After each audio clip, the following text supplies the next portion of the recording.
할렐루야. 네, 오늘도 아침에 나오신 여러분 위에 우리 주님의 평화가 넘쳐나기를 바랍니다. 자, 이 본문은 특별히 5월에 우리가 많이 인용하는 본문입니다. 엘리의 두 아들은 행실이 불량하고 하나님 앞에 아름답지를 못했습니다.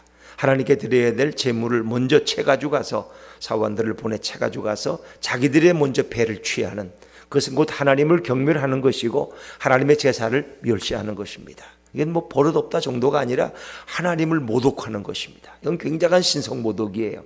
하나님께 드려야 될 그 영광과 제물을 다 가로채는 그런 일. 그래서 엘리는 이제 그 소문을 들었겠죠. 그러나 영적으로 어두운 엘리도 두 아들을 불러서 이제 이야기합니다. 너희를 그렇게 하면 안 된다. 그렇게 하면 백성들이 너에게서 배울 게 뭐니? 너희가 제사장인데 제사장들이 그 꼴을 하면은 백성이 뭘 배우겠느냐. 근데 이 아들들은 뭐예요? 아버지 말을 들어요, 안 들어요? 안 들어요. 안 들어요. 그들이 아마 아버지 말에 순종하고 우리가 잘못했다고 뉘우쳤다면 엘리의 가문이 좀 더 지속될 수 있었을 거예요. 그런데 그들이 그 말을 듣지 않아요. 근데 더 무서운 말은 그들이 아버지의 말을 듣지 않았다는 것은 하나님이 그들을 죽이기로 작정하셨다는 것입니다. 그러니까 이 모든 배후에 하나님의 역사가 있는 거예요.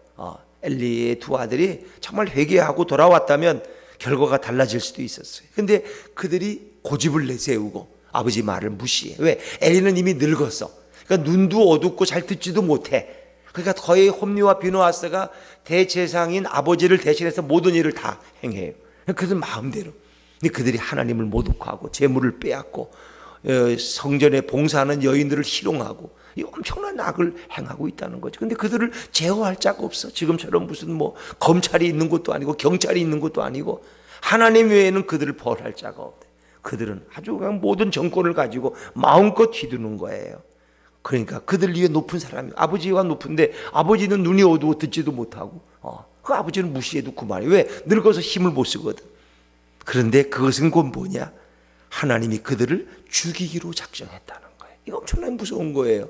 그러니까 바로의 마음이 자꾸 강팍하게 돼서 계속 거짓말을 하고 이스라엘 백성을 내보내지 않잖아요. 내보낸다고 또 내일 가면 또 마음이 변하고 또 마음이 변하고. 그 뭐예요? 하나님이 바로의 마음을 강팍하게 하셨다고 성경이 표현하는데 하나님이 바로를 죽이기로 작정하신 거예요. 바로를 아주 내치기로 결국 마지막 장자의 죽음까지 당하게 되잖아요. 그러니까 그렇게 이스라엘 백성이 나가고 나면 바로는 자기가 엄청난 정치적 타격을 입고서 결국은 그도 왕위에 오래 있을 수가 없죠. 왜? 결국은 노예된 이스라엘 사람들을 다 빼앗긴 무능한 왕이 되어버리는 거예요. 하나님이 주기로 작정했다. 이게 참 무서운 거예요. 그러니까 우리가 이게 뭐 잘못해도 뭐 괜찮다. 뭐 또 뭐 이렇게 빠져도 괜찮고 뭐 그냥 내 마음대로 살아도 아무 문제도 없더라. 하나님이 있긴 어디 있냐? 이건 뭐예요? 이런 생각이 드는 거는 하나님이 그를 벌하기로 작정해서 그로 하여금 막가게 만드는 거예요. 막가파가 되는 거예요. 근데 그게 제일 무서운 거예요. 그러니까 잘못하면은 하나님이 한 대씩 때리는 게 얼마나 고마운지 몰라요. 이러면 좋아요. 그냥 오늘 주일날 교회 안 가고 등산 갔다 왔더니 다리가 하나 부러졌다. 할렐루야, 축복이야. 근데 주일날 빠지고 등산 갔다 오고 뭐 온데 헤매다 와도 다음날 가니까 주가만 오르고 집값만 오르고 회사에서는 더 인기 있어지고. 그럼 하나님이 뭐예요? 죽이기로 작정했다는 거예요. 죽이기로. 잘못할 때마다 한 대씩 맞으면 하나님이 나를 아직도 사랑하는구나, 나를 버리지 않으셨구나, 이런 고백이 되는 거예요. 그러니까 우리 삶에 어찌 보면 이렇게 고난이 축복이라는 거예요. 왜? 깨닫게 되니까. 우리가 회개하고 돌아올 기회를 하나님이 아직 말미를 주신 거야. 근데 잘못하는데 더 잘 돼. 그냥 모든 게 이러면 죽이기로 작정했다, 이렇게 생각하시면 되는 거예요. 그러니까 목사님들도 마찬가지야. 뭐 내 맘대로 막 하고 하나님 뭐 그냥 이렇게 했는데 목회는 더 잘 돼. 교인들은 막 몰려들어 그냥. 나는 지금 내가 보면 하나님 앞에 개판인데. 그건 뭐예요? 하나님이 버리기로 작정했다는 거예요. 이게 참 어려운데 이 말씀 한번 더 읽어보죠. 자, 25절 말씀 25절 같이 읽죠. 시작. 사람이 사람에게 범죄하면 하나님이 심판하시려니와 만일 사람이 여호와께 범죄하면 누가 그를 위하여 간구하겠느냐 하되 그들이 자기 아버지의 말을 듣지 아니하였으니 이는 여호와께서 그들을 죽이기로 뜻하셨습니다. 하나님 사랑하는 자를 징계하시는 거예요. 그의 품에 안으시는 아들마다 연단하시는 거예요. 왜? 사랑하기 때문에. 사랑하기 때문에. 그러나 버린 자식은 그냥 내버려 두는 거예요. 내버려 두는 거예요. 하나님 그냥 버려 두시는 거예요. 근데 그런 가운데 이제 비교되는 게 뭐 26절에 아이 사무엘이 점점 자라매 여호와 사람들에게 은총을 더욱 받더라. 엘리의 가문은 몰락해 가고 어린 사무엘은 성장해 가는 거예요. 그러니까 하나님이 이제 쓰시던 엘리의 가문을 버리시는 거예요. 그리고 새로운 사무엘이라는 인물을 통해서 그가 선지자가 되고 사사가 되고 이스라엘의 제상이 되어서 새로운 역사를 시작할 것을 하나님은 준비하고 계시는 거예요. 그래서 이 땅에도 개척교회가 필요한 거예요. 왜? 이미 쇠퇴한 교회들은 서서히 몰락되어가는 과정도 있어요. 그러나 새로운 교회가 일어나서 또 하나님의 뜻을 행하는 거예요. 하나님은 역사마다 늘 새로운 사람들을 사용하시는 거예요. 어떤 목사님도 그래요. 한 목사님, 지금 있는 교회들 미자립 교회 다 지금 죽을 판에 지금 코로나 때문에 뭔 교회를 새로 세웁니까? 미쳤지. 왜 교회를 세워요? 그게 그런 분들 많았어요. 그건 잘못된 생각이에요. 이 쇠퇴해가는 교회들은 이미 그냥 그 생명이 다해서 죽어가서 없어지는 거예요. 합병을 하든가. 요즘 뭐 교회를 합병을 많이 해요. 너무 약하니까. 그래서 목사님 은퇴할 때 다른 건물 있는 교회하고 합병하고, 이 교회는 전세금이 있고, 이래서 목사님 은퇴금 만들어 드리고, 그리고 또 교회가 두 개가 하나로 줄어. 뭐 그런 게 지금 수도 없이 많아요. 지금 말은 안 하지만 지금 각 교단마다 다 그래. 지금 왜? 너무 약해서. 교인 다 10명인데 우리 교회가 운영이 안 되는 거예요. 목사님 은퇴하시면 그 교회는 운영할 수가 없어. 지금까지는 목사님 자식들이 다 11조 내고 했는데 뭐 10명 교인이 어떻게 할 수가, 목사님 모실 수가 없어. 결국 합병을 하는. 그러니까 교회는 사라져요. 그러나 새로운 교회들이 일어나야 돼. 건강한 교회들, 젊은 교회들이 일어나서 또 이 땅에 복음의 역사를 일으켜야 되는 거예요. 그런데 어떤 보면 목사님들 그래. 아우, 교회를 왜 세우냐고. 지금 있는 교회도 지금 감당을 못 하는데. 그래서 믿는 교회를 지금 살려야 된다는 거예요. 그런 교회는 살릴 수가 없어요. 이미 그건 기울어진 거예요. 어쩔 수 없어. 가는 길이 정해져 있어요. 그래서 우리는 새로운 교회들이 늘 개척될 때 하나님의 역사는 이 땅에 또 뜨겁게 일어나게. 하나님의 사무엘을 자라게. 미국이 교회 시대가 끝났다 그랬어요. 그런데 하나님이 세들백 교회 같은 이런 새로운 교회들이 새로운 바람을, 영적 바람을 일으키니까 미국의 교회가 또 살아나기 시작하는 거예요. 오래된 교회들은 사라지지만 새로운 교회들이 또 일어나는 거예요. 그래서 미국의 영적인 그런 일들이 이렇게 수준을 유지할 수 있는 거죠. 자, 우리 이제 그 다음 말씀, 이제 27절입니다. 27절 한번 읽어보죠. 시작. 하나님의 사람이 엘리에게 와서 그에게 이르되 여호와의 말씀에 너희 조상의 집이 애굽에서 바로의 집에 속하였을 때에 내가 그들에게 나타나지 아니하였느냐. 이제 그러고 나니까 하나님이 사람을 보내서 엘리에게 직접 말씀하시는 거예요. 근데 여기 하나님의 사람이라 그러는데 이건 무명의 선지자라고 일반적으로 이해해. 이름이 없어. 선지자 이름도 없고. 그런데 이런 경우는 주로 이 땅에 오신 예수 그리스도께서 성육신 하시기 전에 주로 사람의 모습으로 나타나서 하나님의 뜻을 대언하는 경우들이 이제 많이 나와요. 대부분. 그래서 무명의 선지자라고 우리가 하나님의 사람이라고 표현되는데 많은 경우는 예수 그리스도께서 직접 엘리에게 나타나셔서 말씀하시는 경우가 많다 하는 걸 참고적으로 아시면 좋겠어요. 그런데 이 결국은 엘리 제사장 가문의 족보를 따져가면 결국 누구로 이르러요? 아론이에요. 아론, 모세와 아론은 레위인의 후손이에요. 레위인. 그러니까 레위 지파 출신 가운데 제사장이 나오고 성전에 봉사하는 봉사자들이 나오는 거예요. 근데 모세도 레위인의 출신이고 형제니까 모세와 아론은. 그리고 하나님이 아론을 대제사장 가문으로 정해요. 그래서 아론의 후손들은 다 대제사장이야. 다 제사장이야. 아주 정하셨어, 하나님. 오히려 모세는 뭐 자기로서 끝나지만은 오히려 아론의 후손들은 계속해서 이렇게 제사장의 일을 하는. 그건 엄청난 특권이에요. 엄청난 특권. 근데 이제 하나님이 이제 아론의 후손 가운데 특별히 이 엘리의 가문이 이제 제사장을 이어가다는데 너희 엘리의 가문을 끊겠다는 거예요. 그러니까 아론의 후손 가운데서도 이제 다른 가문을 일으켜서 그들로 하여금 대제사장의 족보를 잇게 하겠다. 그러니까 아론의 후손이 뭐 한두 명이 아니잖아요. 근데 마르의 후손도 마찬가지. 거기서도 많은 사람들이 자식들이 많으니까. 근데 그 가운데서 하나님이 늘 한 족보를 택해서 그들로 하여금 한 가문이 계속 대제사장을 이어가게 해요. 근데 이 엘리의 가문에서 이제 끊어진다는 겁니다. 엘리. 그러니까 아론에게서 엘르아살에 이르고 엘르아살에서 비느하스라는 대장에 이르고 또 비느하스에서 이다말에게 이르고 이다말의 후손이 엘리예요. 그렇게 또 제사장의 계보가 이어지는데 엘리의 시대에 이제 끝난다는 거예요. 거기서. 그리고 아론의 후손 가운데 다른 족보를 들어서 하나님이 대제사장으로 사용하시겠다는 거예요. 네, 그 말씀을 이제 하시는데 엘리의 가물이 여기서 이제 쇠퇴하고 멸망당한다는 거예요. 자, 그러면서 이 아론의 후손 가운데 주신 특권이 얼마나 놀라운 것이냐를 설명하세요. 애굽에서 나올 때부터 내가 이 아론의 후손들을 얼마나 축복했느냐. 자, 너희가 받은 은혜가 얼마나 크냐. 자, 28절 말씀. 28절 한번 읽어보죠. 28절입니다. 시작. 이스라엘 모든 지파 중에서 내가 그를 택하여 내 제상으로 삼아 그가 내 제단에 올라 분향하며 내 앞에서 에봇을 있게 하지 아니하였느냐. 이스라엘 자손이 드리는 모든 화제를 내가 내 조상의 집에 주지 아니하였느냐. 그러니까 아론의 후손들은 엄청난 특권을 누린 거예요. 다 제상이 돼가지고.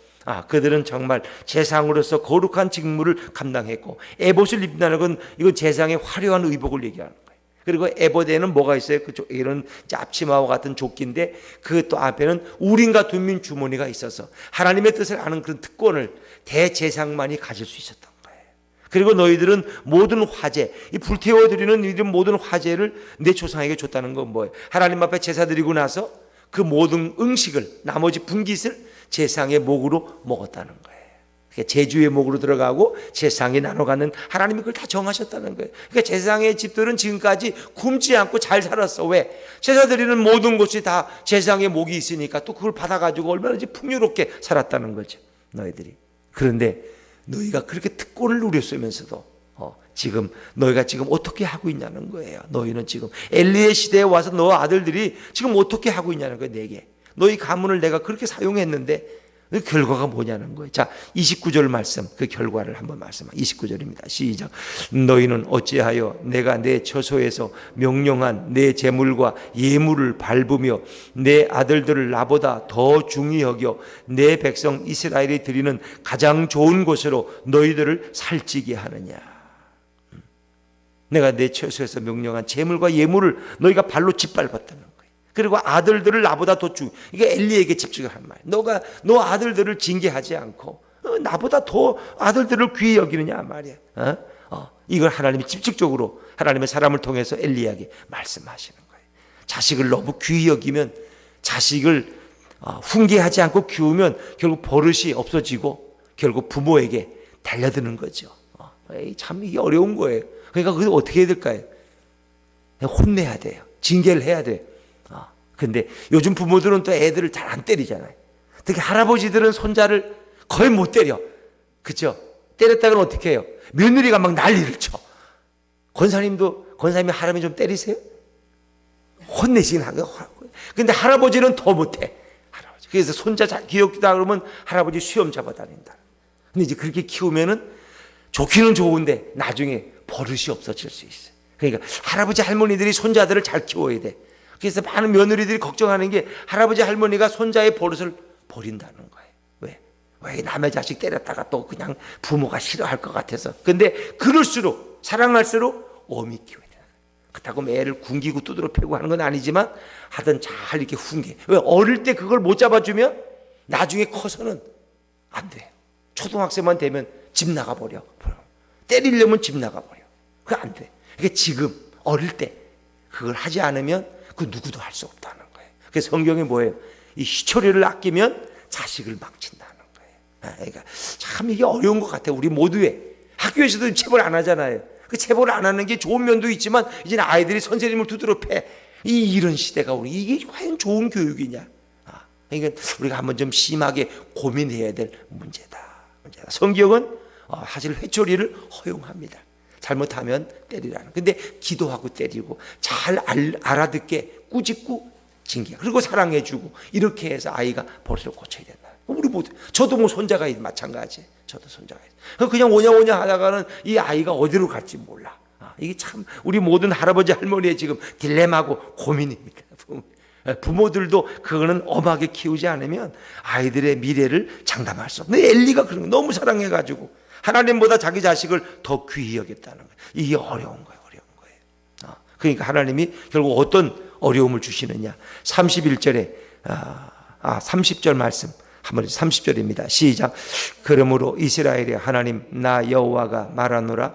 내가 전에 내 집과 내 조상의 집이 내 앞에 영원히 행하리라 하였으나 이제 나 여호와가 말하노니 결단코 그렇게 하지 아니하리라.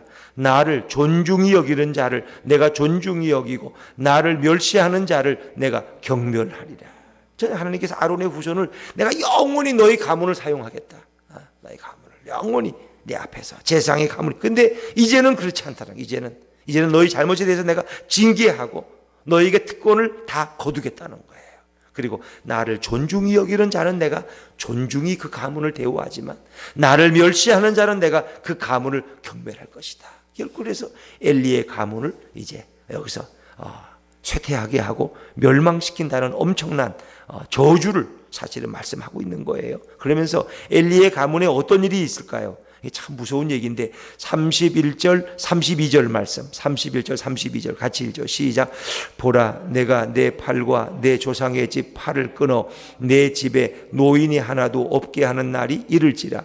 이스라엘에게 모든 복을 내리는 중에 너는 내 처소에 환난을 볼 것이요 내 집에 영원토록 노인이 없을 것이며. 그렇습니다. 내 집에 팔을 끊는, 팔이라는 건 힘과 권능, 권세의 상징입니다. 팔을 끊는다는 것은 뭐예요? 하나님께서 네 힘을 다 빼버린다는, 권세를 가져가겠다는 거예요. 그리고 내 집에 노인이 하나도 없게 하는 날. 노인이 없다는 것은 뭐예요? 자식을 낳으면 다 일찍 죽는다는 거예요. 젊어서 죽는다는 거예요. 노인이라는 것은 예전에는 명예입니다. 백발의 면류관이 노인이에요. 그 마을에 노인이 많다는 것은 그 마을이 아름다운 마을, 축복받은 마을, 장수의 복을 누리고 그 노인에게서 율법을 배우고 하나님을 바로 알게 하고. 노인이 없는 세상은 결국은 하나님을 몰라. 버릇도 없고. 그래서 노인은 그 시대의 영광의 면류관이고 백발은 영광의 면류관. 요즘은 뭐 노인들이 많은 게 안 좋다 그러는데 예전에는 그 노인들로부터 하나님을 배우고 제사하는 걸 배우고 바르게 사는 인간의 그런 훈계를 배우는 거예요. 그래서 가정마다 지역마다 노인들을 다 존경하는 거예요. 근데 우리 시대는 이제 노인들을 좀 무시하는 시대가 돼버린 게 이게 잘못이죠. 젊은 사람들이 뭐 인터넷에 빠르고 뭐 IT 산업에 빠르니까 노인들을 무시해. 그런데 노인들이 진짜 인간의 인륜을 가리키고 사람이 사람답게 사는 것이 무엇인가를 가르쳐주는 교사가 되는 거예요. 그래서 예전에 랍비들은 다 이런 권위 있는 노인들이 그 지역의 교사가 되고 랍비가 되는 거예요. 그런데 이 집안에 노인이 없어진다는 것은 이제 이 가정에 미래가 없다는 거예요. 그리고 이제 32절 제가 읽죠. 32절 33절 제가 했습니다. 이스라엘에게 모든 복을 내리는 중에 너는 내 처소에 환난을 볼 것이요 내 집에 영원토록 노인이 없을 것이며 내 제단에서 내가 끊어버리지 아니할 내 사람이 내 눈을 쇠잔하게 하고 내 마음을 슬프게 할 것이요 내 집에서 출산되는 모든 자가 젊어서 죽으리라. 젊어서 죽으니까 노인이 없는 거죠. 그러니까 장수하지 못하는 거예요. 그리고 결국은 가장 무서운 저주가 뭐예요? 자, 34절 말씀, 34절 같이 읽죠. 시작. 내 두 아들 홈니와 비누아스가 한날에 죽으리니 그 둘이 당할 그 일이 내게 표징이 되리라. 이 하나님의 예언이. 근데 결국 그대로 되잖아요.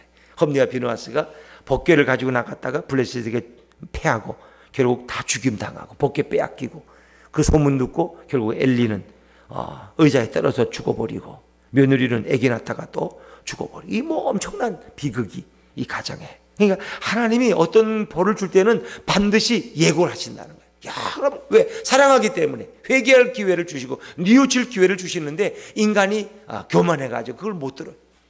세상 소리는 듣지만 하나님의 음성을 못 들어. 마음이 교만하면, 그러니까 마음이 겸손하면 하나님의 음성이 들려요. 근데 마음이 교만해지면 하나님의 음성이 안 들려. 왜? 나보다 잘난 사람이 없는데 누가 나한테 감히 말해. 이 문제예요. 그건 뭐 누구나 마찬가지예요. 그래서 정말 이 아론으로부터 이렇게 훌륭한 명망을 자랑하는 엘리의 가문이 여기서 이제 완전히 멸족돼 버리는 거예요. 그리고 하나님은 새로운 사무엘을 일으켜서 그가 사사가 되고 선지자가 되고 이스라엘의 재상이 되는 거예요. 이제 그 얘기가 계속해서 대조해서 설명되고 있는 것이죠. 그리고 하나님은 놀라운 이제 선언을 하시는데, 자, 35절 같이 읽죠. 35절 시작.